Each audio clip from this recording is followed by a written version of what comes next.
Hey, it's Brian from 360 Politics. Thanks for joining us. Do we have a show for you today, including the cover story with the Pelosi Building? Yes, I'm talking about Nancy Pelosi and Donald Trump getting ready to maybe dump the building named after the family. All that we ask you to do is stick around, hit like, hit subscribe, and we will go ahead and keep on sharing news with you on a daily basis. The first news story covers Ukraine and Russia, and of course, the big visit the United States had from French President Macron and, of course, President Trump. And they were sitting there talking and dealing with some of the differences they have about Ukraine and Russia. Of course, the United States has entered into this with a little bit of a different attitude. Trump administration is trying to reel Russia back into Europe, make peace with Russia, end the killing. And of course, Macron, on the other side, has a long history of understanding what war does to Europe. World War I, World War II, the United States on both occasions wound up coming over and aiding the Western allies and sealing victory. Trump is fearful of a World War III, so he knows that there's a lot at stake here, and he'd much rather see a deal, work with people, as opposed to go to a deeper war, like a third war. Macron, on the other hand, understands there's a lot at work here as well, considering that unless something is done about Russia's continual invasions of Ukraine, now it's happened twice, there needs to be security guarantees for Ukraine, as well as maybe even troop deployments to Ukraine to stop this from happening again. So with that, here's a quick view of an interview between Macron and President, and maybe a deeper understanding of why there is a difference of opinion between the two leaders. It's worth really checking out. Is France going to lift the block on the $300 billion in frozen Russian assets in Belgium? France has opposed unfreezing it to pay Ukraine and compensate the U.S. for its support. Hey, it's Brian from 360 Politics. Thanks for joining us. Do we have a show for you today, including the cover story with the Pelosi Building? Yes, I'm talking about Nancy Pelosi and Donald Trump getting ready to maybe dump the building named after the family. All that we ask you to do is stick around, hit like, hit subscribe, and we will go ahead and keep on sharing news with you on a daily basis. It's not respecting international law. And the first news story covers Ukraine and Russia, and of course, the big visit the United States had from French President Macron and, of course, President Trump. And they were sitting there talking and dealing with some of the differences they have about Ukraine and Russia. Of course, the United States has entered into this with a little bit of a different attitude.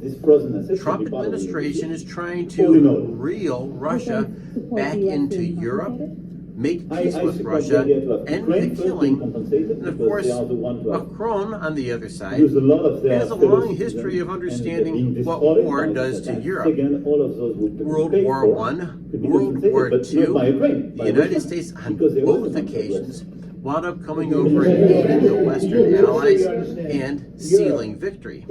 Trump is fearful of a World War III, so he knows that there's a lot at stake here, and he'd much rather see a deal, work with people, as opposed to go to a deeper war, like a third war. Macron, on the other hand, understands there's a lot at work here as well, considering that unless something is done about Russia's continual invasions of Ukraine, now it's happened twice, there needs to be security guarantees for Ukraine, as well as maybe even troop deployments to Ukraine to stop this from happening.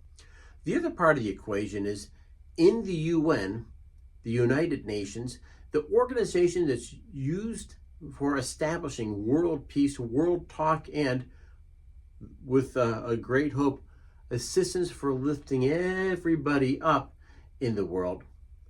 This yesterday showed that there is a lot of misunderstanding about what the United States' role is moving forward. Consider this.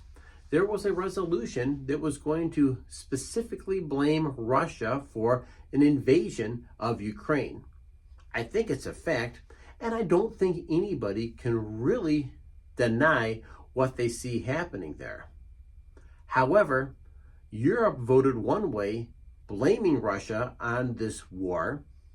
The United States, China, and yes, North Korea did not join in passing that resolution. They voted against it.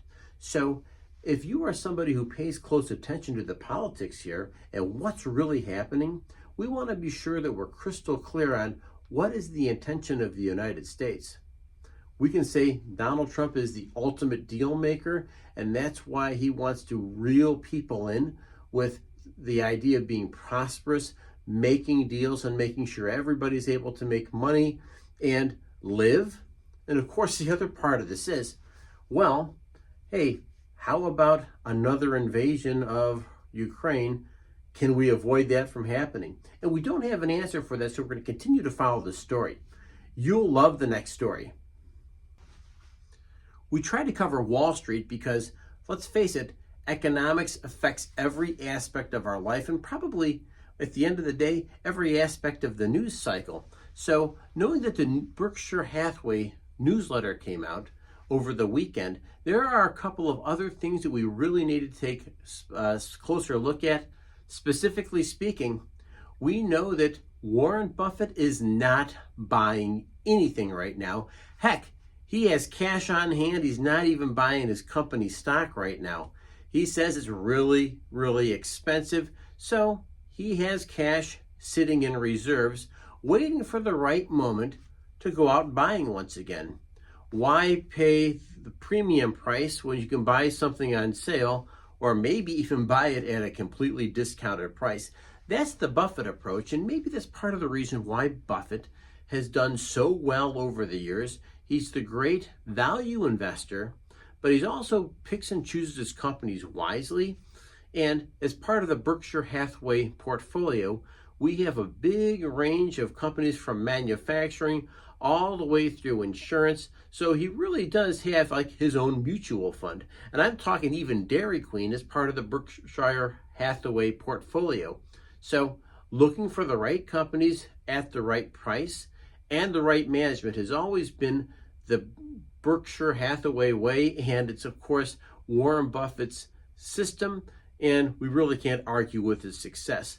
Bottom line is, he thinks the market's expensive, and he said cash on hand. Those are two important things to keep in mind. Check out the next story. If you're concerned about the impact phones are having on people, particularly young people, this story is something you'll really want to pay attention to because there is a growing backlash from the states inside of the United States against big tech companies. They smell a rat. They think something very evil's going on. And you know what? When you're dealing with kids and exploiting children, well, there's something to it, right? And so the states are now starting to develop a lot of, should we say, support behind measures forcing these tech companies to have every single kid be at least 18 to download an app, particularly a social media app, and if they're under 18, they must seek parental support and parental permission. It is not okay to do this to kids because kids are kids and kids are works in progress. They don't quite understand, maybe none of us do, the impact of artificial intelligence, sophisticated algorithms, and how they manipulate our behaviors. I've seen some crazy things happen over the past 3 to 4 years that are worthy of following, and you know, this might not be a bad idea. Let's take a closer look at exactly what they're doing. According to the Wall Street Journal, at least 9 states, including Utah and South Carolina, recently proposed bills that would require App Store operators to check the ages of users and get parental consent before letting minors download apps.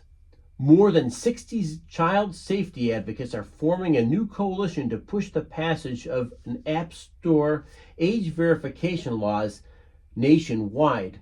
And I'll remind you, in Christmas Story, nobody wanted Ralphie to own a BB gun because the kid would shoot his eye out. But I'd say, what's more dangerous, a BB gun or a kid who's not a real good decision maker because they're young, having a cell phone? What kind of damage can they do on social media, let alone their digital footprint for years to come? Next story, amazing. Of course, we are aware of all these things happening to federal employees right now. We know that a number of federal employees have decided to retire. We know that some federal employees have decided to quit. We know that the DOJ has gone one step further and told certain federal employees, you no longer have a job. And we're talking about some pretty massive downsizing over the past month or so. So check out the next steps that are taking place here. This really is part of what the Trump administration is about, cutting costs, cutting expenses. So let's check it out. While government-owned or operated space represents a small portion of the overall U.S. office market, the closures are expected to have an outsized effect in cities with a notable federal government presence. Washington, D.C. is in the bullseye. The district faces the greatest number of closures with 11 leases totaling 1.4 million feet according to a Barclays analysis released last week. Its office market, hit hard by remote work, started to show signs of stabilization last year, but a fresh wave of closures could renew pressure. According to ABC 7 out of San Francisco, there are 2 buildings right in downtown San Francisco. We're talking about premium federal office space. And would you believe it? I do. One of those office spaces is the Pelosi Building. And check it out. This building is a plush building. It is a big building. And, well, the idea is, what if the federal government takes that asset and sells it off? Maybe as premium office space to somebody else in San Francisco. Hey, let's face it, there's a whole nother component to explore. What if that office space can be turned into residential housing? We know already that the housing market is out of control in San Francisco and that whole Silicon Valley area. So maybe this is a solution. Some people think that Donald Trump is trying to get even with Pelosi. I don't believe that. I think he's looking at the big picture, and the big picture is to cut the waste. And if people aren't using this space, then get rid of it. That's simple. Finally, close to Donald Trump, Elon Musk on one side and Vivek Ramaswamy on the other. Both were supposed to run Doge together, but now it appears as though this relationship didn't quite work out. Elon is doing his job at Doge, and now Ramaswamy is pivoted and put his hat in the ring to become the next governor of the state of Ohio. He has Donald Trump's blessing, but the question is, would you vote for Ramaswamy? Check out some of the other people that are going to run for governor as well. One of them is the current state auditor by the name of Dave Yost. He has been really, really careful about the financial controls in the state of Ohio. But hold on, wait for it. There's a third choice. Former Ohio State football coach Jim Tressel is now the lieutenant governor. While he has never said that he was going to run for governor, you would think that maybe, just maybe as lieutenant governor, he might be another viable option. Now, we're 2 years away from the election still, but there had to be a tactical reason why someone like Mike DeWine would pick Jim Tressel to be his lieutenant governor. And my guess is to see the inner workings of how the governor's mansion in the great state of Ohio is working.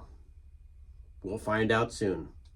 Hey, it's Brian. Thanks for joining me. You guys are awesome, and this show really means a lot to me. And so I would appreciate it if you can hit the like button, hit subscribe. I want to make sure that this great news gets sent right to your inbox. Once again, it doesn't cost a cent, but it does wonders for the YouTube algorithm. And I look forward to catching you in the next show. By the way, we publish daily. Thank you.